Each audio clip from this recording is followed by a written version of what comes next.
2절부터 14절까지는 이제 2차 귀환한 사람들의 명단이 이렇게 기록됩니다. 남자만 한 1,700명 정도, 그러니까 가족들을 많이 포함한다면, 가문을 포함한다면 한 4천에서 5천 명 정도 되는 수많은 사람들이, 가족들이 이렇게 이주를 한 것을 알게 되죠.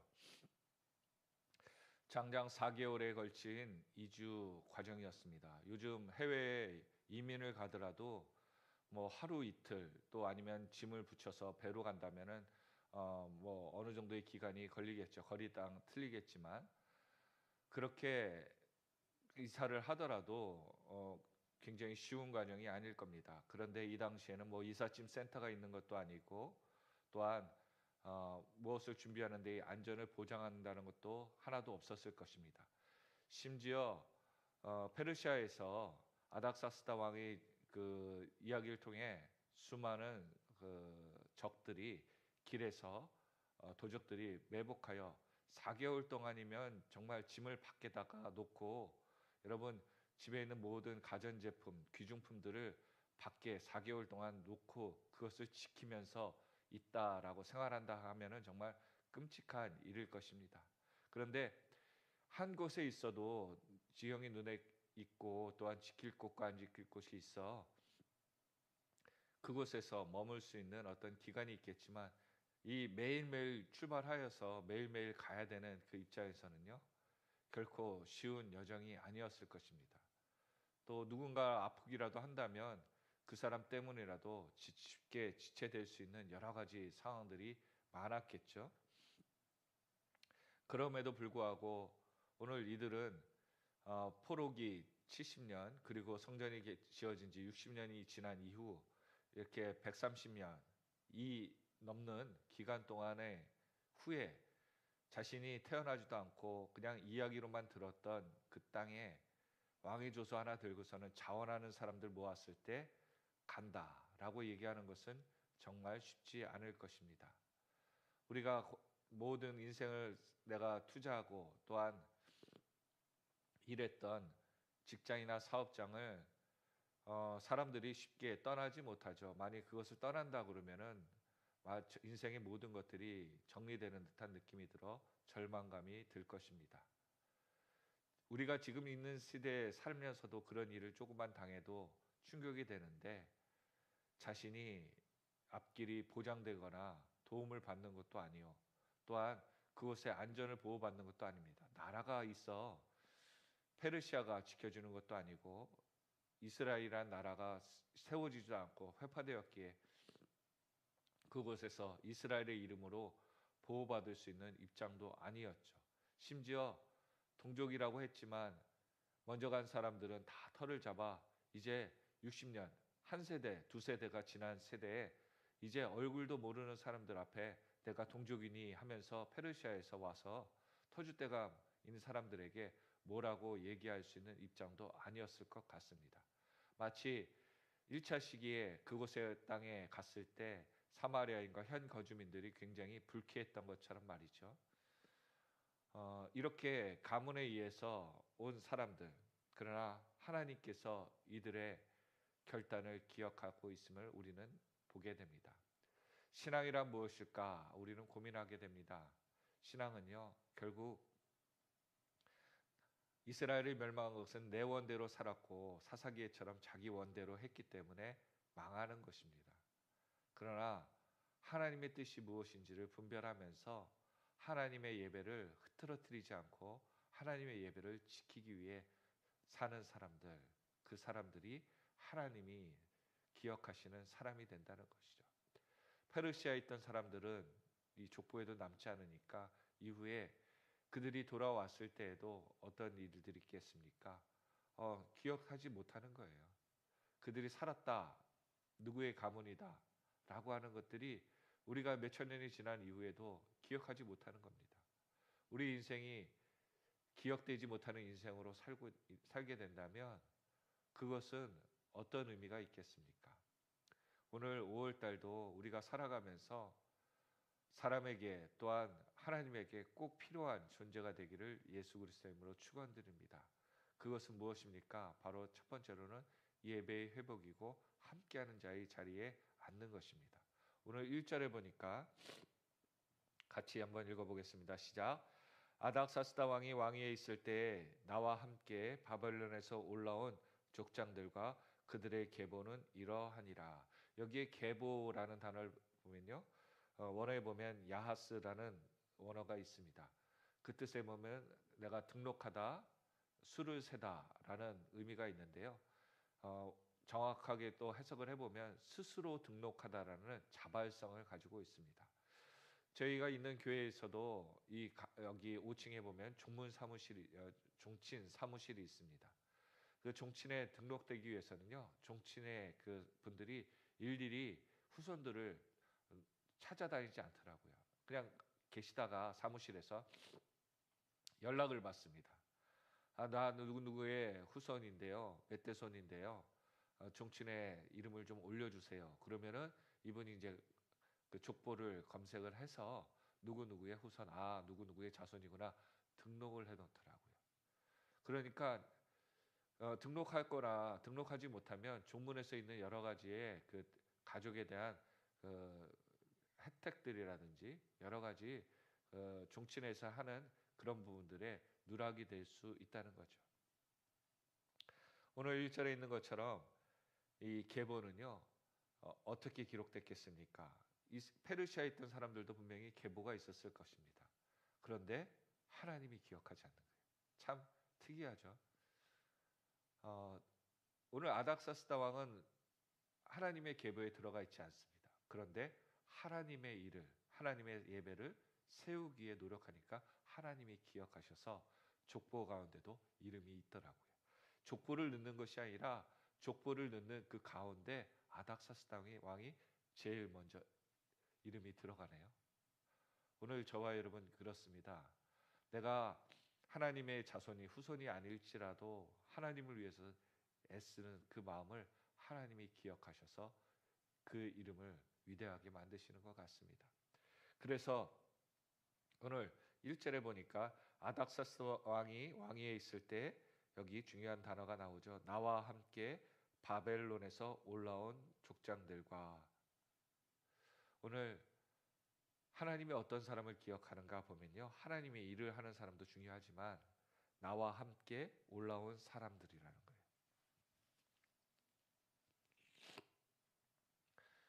교회가 세워질 때, 이 하늘비전 교회 세워질 때 보면요, 이 담임 목사님께서 은혜를 베푸는 사람들이 있어요. 그들에게 편의를 좀 봐주고 그들을 더 챙겨주시는 분들이 있어요. 보니까 교회 개국공신들이더라고요. 또한 교회가 위기가 있을 때 발을 빼고 있는 분들이 아니라 오히려 적극적으로 교회 편에서 일을 희생적으로 해주셨던 분들과 그의 가문들 그리고 그의 후손들을 특심을 다해서 챙기시더라고요.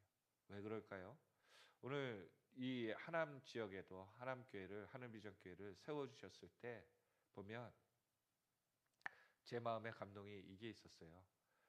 이곳에 창립하거나 또한 헌금을과 또한 수고를 하신 분들의 이름을 좀 머릿돌로 새겨서, 돌로는 새길 수 없지만 이렇게 아크릴이나 또 어떤 붙일 수 있는 벽에 붙여서 이분들의 희생을 통해서 이 교회가 세워졌습니다라는 그러한 이름이 섞인 문패와 머릿돌과 같은 것들을 좀 새겨넣기를 원했습니다.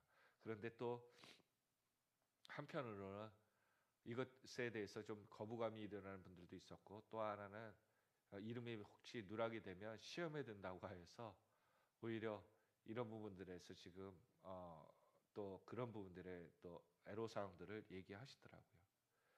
아무튼 중요한 사실은 이렇게 교회를 위해서, 교회는 한 사람에 의해서, 또한 성전은 한 사람에 의해서 지어지는 게 아니라요, 오늘 1절에 있는 것처럼 나와 함께 올라온 사람들에 의해서 결국은 완성이 되는 것 같습니다.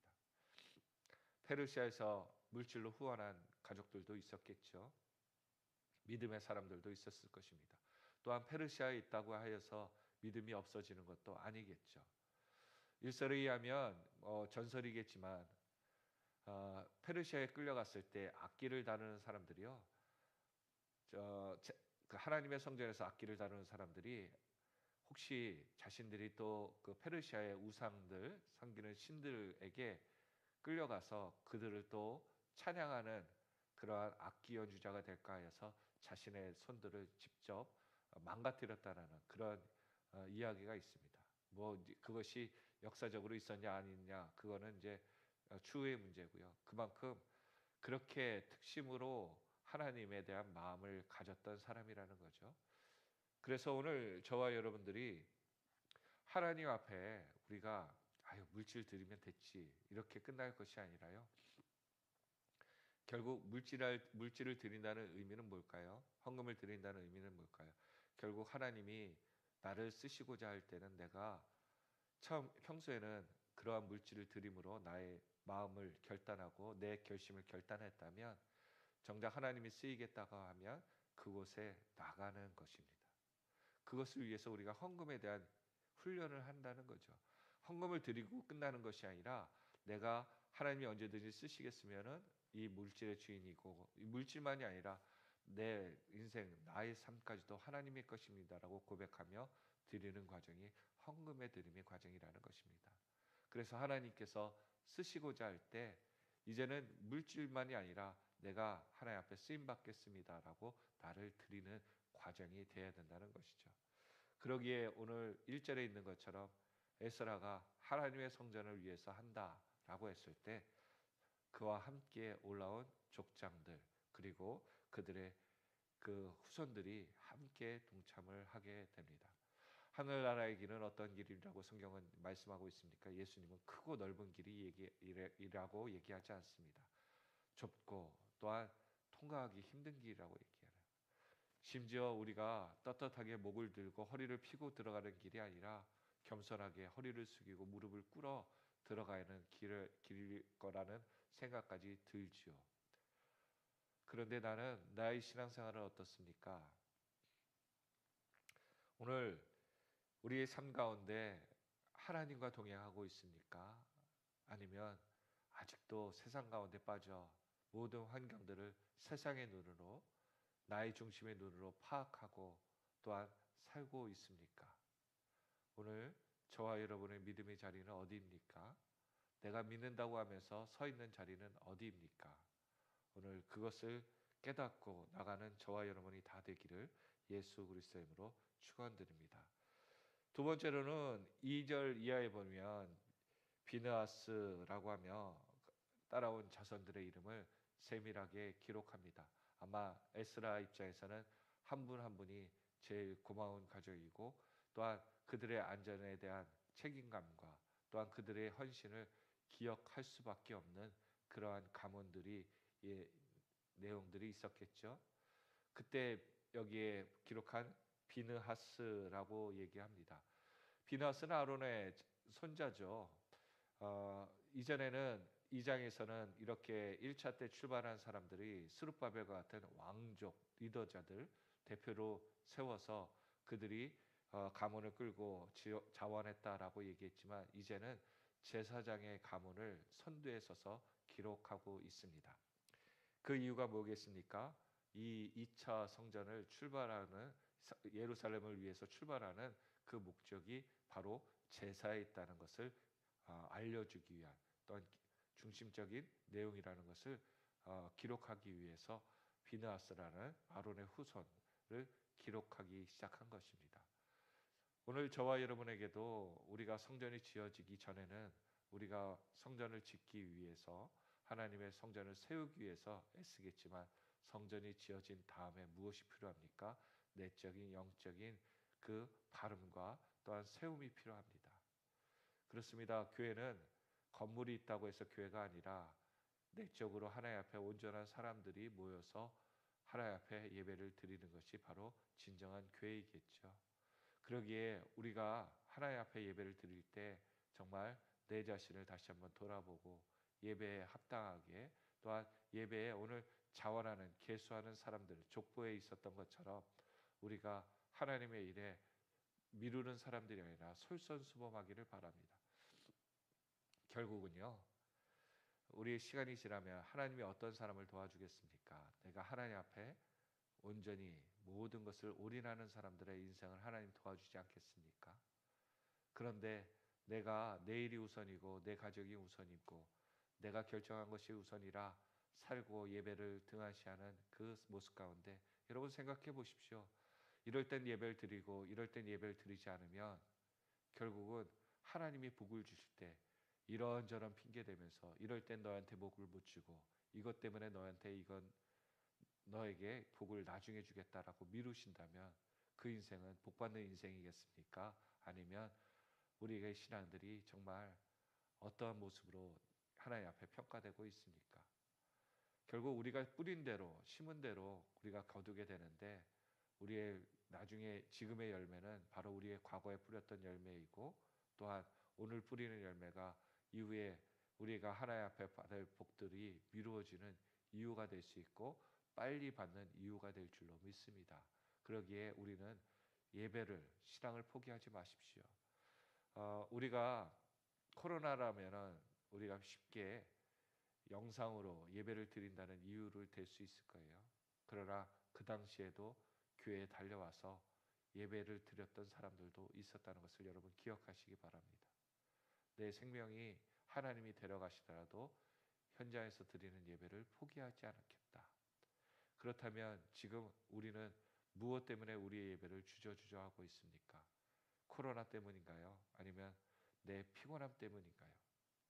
결국 어제 조금 더 빨리 잤으면 내가 조금 더 내 오늘 새벽을 깨우기 예배를 위해서 준비했다면 이 모든 것들은 이유가 될 수 없을 것입니다. 그러나 내 자신이 내 자신의 육체의 원함을 통해서 살았고 하나님 것을 잊어버렸기에 오늘 이 환경 가운데 내가 많은 핑계를 대고 신앙에 대한 핑계와 이유를 대고 있는 것은 아닙니까?